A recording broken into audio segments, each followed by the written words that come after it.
Hello and welcome. My name is Dr. Charles Hopkins, coming to you today as the lecturer of trombone at Grand Canyon University.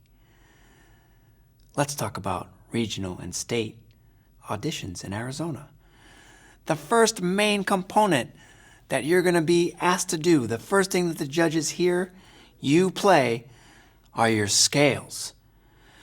Now, I'm sure you're working with a metronome, playing with drones, singing, buzzing, playing all of your etudes. But it's important to do those things with your scales as well. So let's talk about that. The first thing you want to do is practice all of your scales and make sure they're random. I like to make index cards with letter names on them, and then I just pick 3 and practice those. I have a specific tempo that I'm working on for each one, depending on how well I can play it already. Then I pull my card, play my scale, evaluate how it's going, and move on. Maybe I need to practice that scale. Maybe I'm ready to practice the next scale. Let's start our little mini lesson here with practicing a scale. I'm going to choose a difficult scale for myself. I'm going to choose E major. I think about all of the scales in a specific rhythm and being played in a specific tempo. So I'm going to think about that tempo, play my scale in that rhythm, and then we'll talk about that after.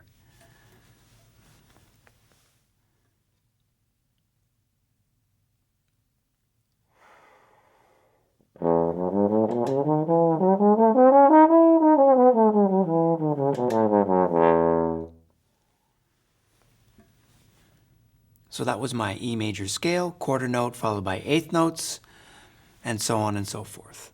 The main thing is that there is a transcribable rhythm and a tempo that you are playing that rhythm to, and that it's even.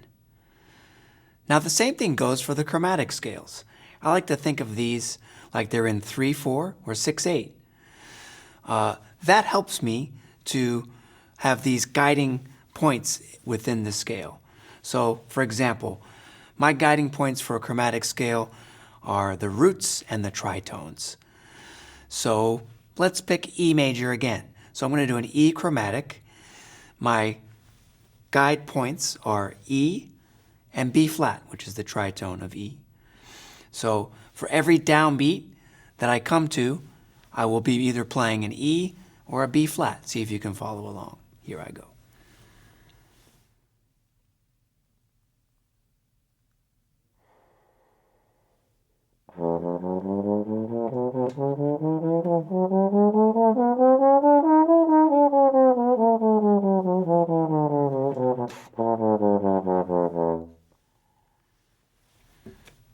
Now I'd like to talk about 3 surefire ways to work on these etudes that will help you get better at them and have a successful performance on the audition day. The first is air horn. You might be thinking, what is air horn? I'm not going to take one of those cans with a siren at the end and blow it at the audition committee. No way. What I mean is I'm going to play the etude by blowing air through my horn and moving my slide. My goal is to perform the etude with the same articulation, the same air as I'm going to play it, but without actually making sound come out of my instrument. So I'm going to just demonstrate number 1. That's a good place to start. We'll start with number 1. This is the air horn version. I'll do maybe 6 or 7 bars. Let's see how it goes.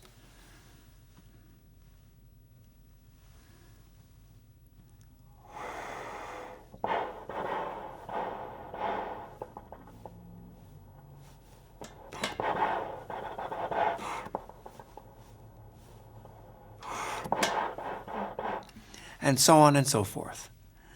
Then I will take that right away and play it with that kind of air. Sounds like this.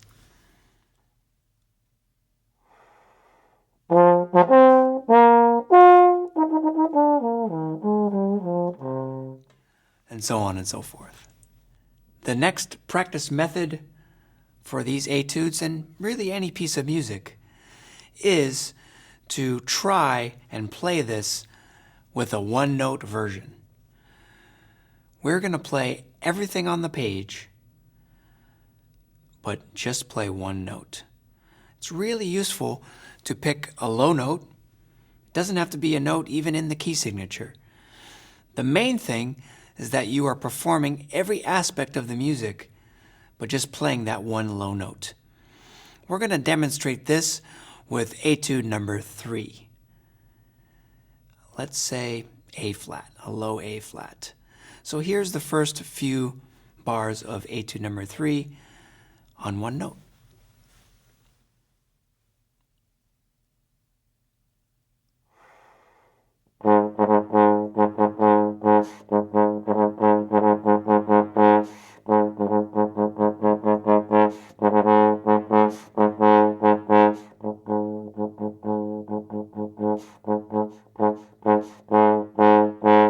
And so on and so forth.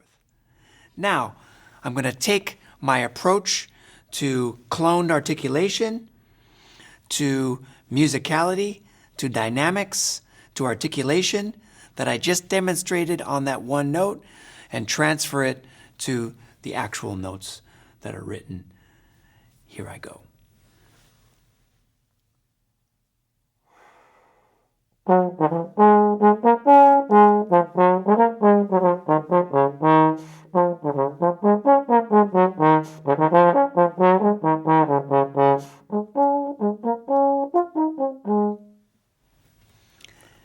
The last tried and true method of practicing these things that we're going to discuss today is half speed and 3/4 practice. Sounds simple, because it is, but it takes a lot of courage to work through these things at half speed. I'm going to demonstrate one of them for you. Let's pick the most technically challenging etude. That's etude number 4. I have my metronome here, and I'm going to set it to half speed. Metronome marking says 104. I'm going to practice it at 52 with the same dynamics, the same articulation, the same musicality, just at half the speed. Let's see if I can do it.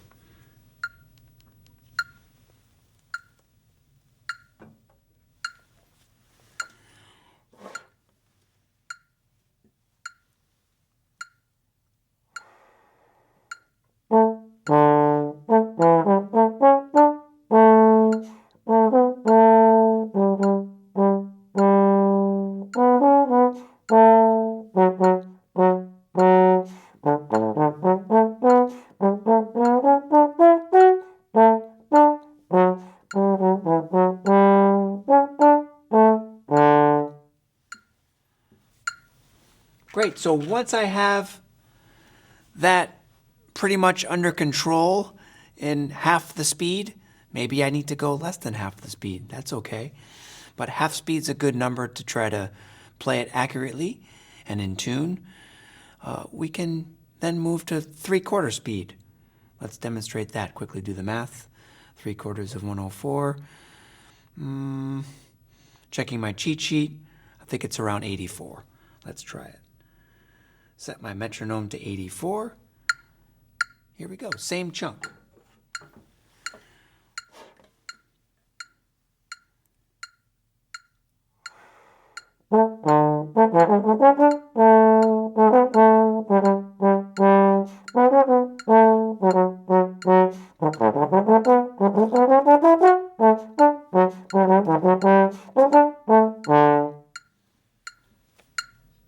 Finally, we go to full speed. Again, with the metronome. It's a good idea. This is also a great time to incorporate an air horn version or a one-note version when you finally get to the printed tempo.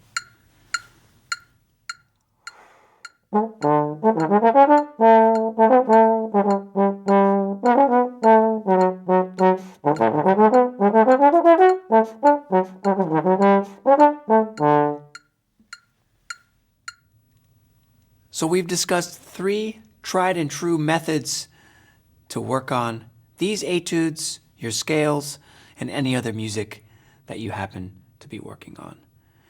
We can air horn the music, as is playing the music without the notes, just the air in your slide.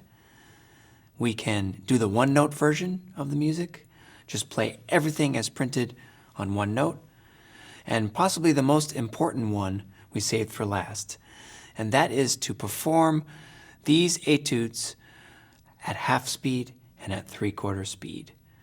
This helps you really work out the notes and articulation, and eventually it'll help you with phrasing as well.